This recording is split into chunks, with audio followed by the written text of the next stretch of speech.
اعوذ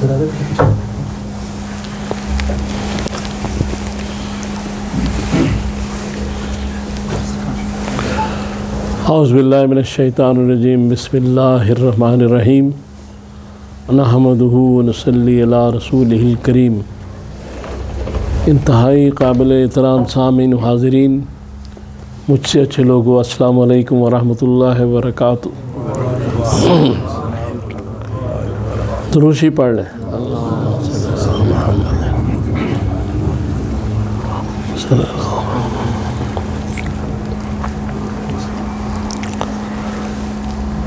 واقعہ معراج جو ہے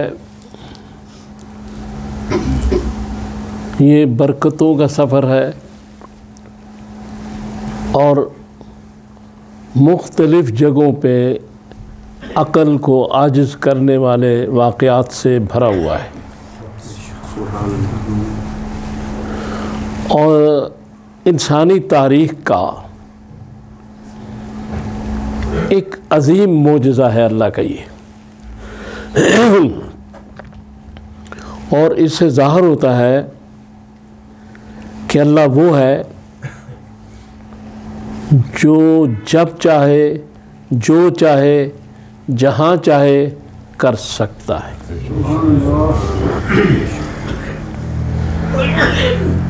معراج کے واقعے کو سورہ بنی اسرائیل سے شروع کیا گیا، پہلی آیت سے، اور اس کے بعد اس کا جو اختتام ہے وہ سورہ نجم کی آیات پہ جا کے کیا گیا۔ سورہ نجم کی جتنی بھی آیات ہیں ان میں صیغہ غائب ہے کہ کون تھا قاب قوسین پہ، کون تھا فلاں جگہ جو بھی ہے، لیکن بخاری کی جلد ششم، چھٹی جلد کی جو بخاری ہے اس کی چھٹی جلد، اس کی حدیث نمبر 7517، حضرت انس بن مالک سے یہ روایت ہے، اور اس میں وہ سارے صیغہ غائب کو اس حدیث میں اللہ کی طرف منتقل کر دیا گیا۔ قرآن جو ہے اس کی تشریح حدیث کرتی ہے، وہاں جو باتیں تھیں ان کو اس حدیث میں اس میں بتایا گیا کہ قاب قوسین پہ رب العزت تھے،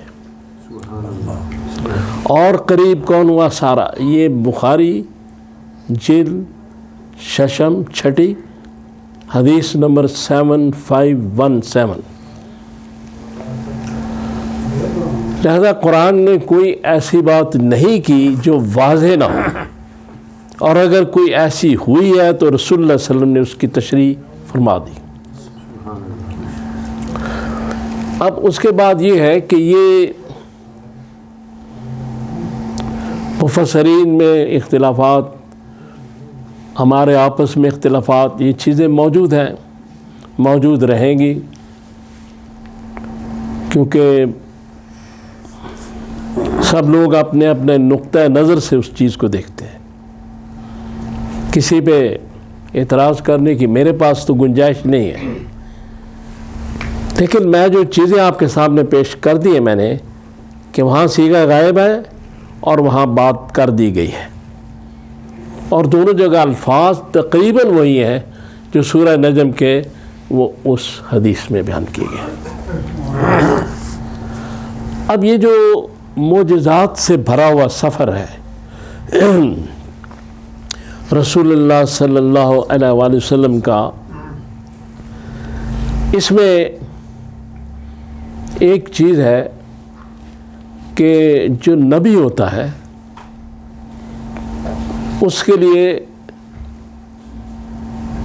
جو بھی چیزیں ہوتی ہیں ان کا مشاہدہ بڑا ضروری ہوتا ہے، چونکہ اس نے آگے لوگوں کو پورے یقین کے ساتھ اس معاملے پر لانا ہوتا ہے۔ لہذا ابراہیم علیہ السلام کے بارے میں ہے کہ جب انہوں نے اللہ سے کہا کہ یا اللہ تو کیسے زندہ کرتا ہے اور کیسے مارتا ہے، تو اللہ نے کہا کیا آپ کو اطمینان نہیں، مطمئن نہیں آپ؟ تو انہوں نے کہا نہیں، میں مشاہدہ کرنا چاہتا ہوں، یقین کی آخری حد تک جانا چاہتا ہوں۔ 4 پرندے لائے گئے، انہوں نے ان کو ذبح کیا، اور پھر اللہ نے کہا کہ ان کو آواز دو، اور وہ اڑ کر ان کی طرف آ گئے۔ اس طرح ابراہیم میں موت دیتا ہوں اور اس طرح زندہ کرتا ہوں۔ یہ مشاہدہ حقیقی جو کرایا گیا ابراہیم علیہ السلام کو، یہ اس تقویت دینے کے لیے کہ وہ نبی اس تعلیم کو پورے یقین اور مشاہدے کی حقیقت کے ساتھ آگے بیان کر سکے۔ اب رسول اللہ صلی اللہ علیہ وآلہ وسلم کا جو دور نبوت ہے وہ بہت طویل ہے، اور پتہ نہیں کب ختم ہوگا یا نہیں ہوگا، چلتا جا رہا ہے۔ لہذا حضور صلی اللہ علیہ وسلم کو اس ہستی کے بارے میں مشاہدہ حقیقی کی ضرورت تھی، تاکہ وہ لوگوں کو سمجھا سکیں کہ کوئی اللہ ہے اور وہ واحد ہے،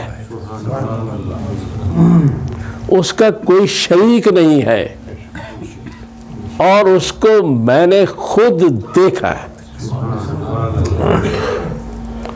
یہ نبی کے لیے ضروری ہوتا ہے، اور یہ نبی چونکہ بہت ایک لمبے عرصے کے لیے آیا، دین مکمل لے کے آیا، تمام ادیان کی معراج پر آیا، ہر مرتبے کی معراج پر آیا، نبوت اور رسالت کی معراج پر آیا، بشریت اور ابدیت کی معراج پر آیا۔ لہذا اس لیے اس نبی کے لیے ضروری تھا کہ مشاہدہ حقیقی کرایا جائے۔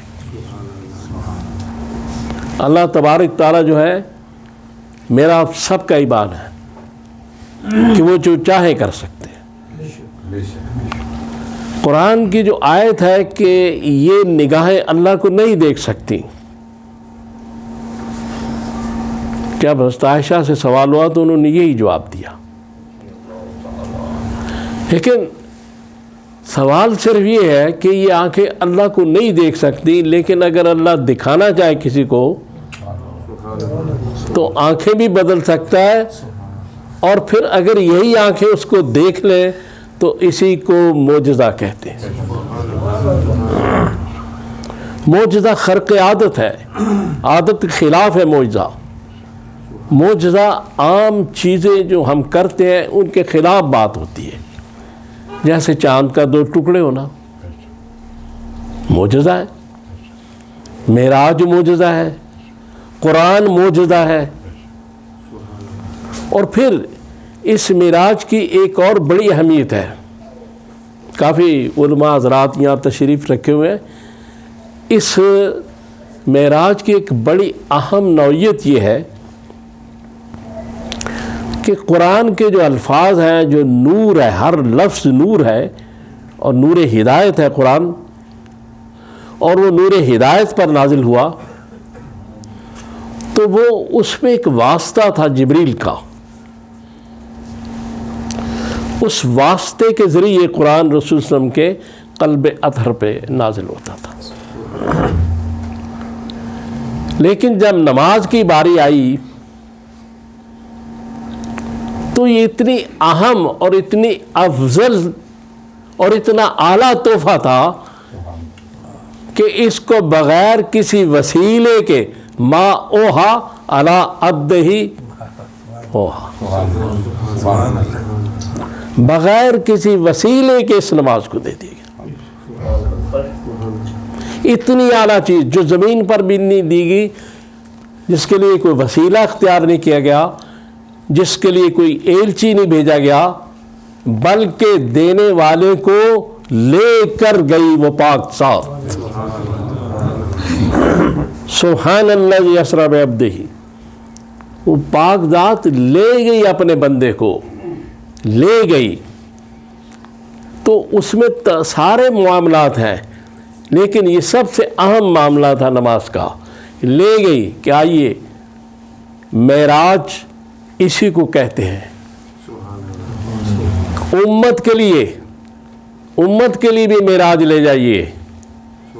اور معراج یہ ہے کہ جب بھی نماز پڑھیں تو محسوس کریں کہ اللہ کو دیکھ رہے ہیں. معراج نہیں تو کیا ہے؟ تو امتی محسوس کرتا ہے. دکھانا نہ دکھانا اللہ کا کام ہے، لیکن نبی کو دیکھنا پڑتا ہے.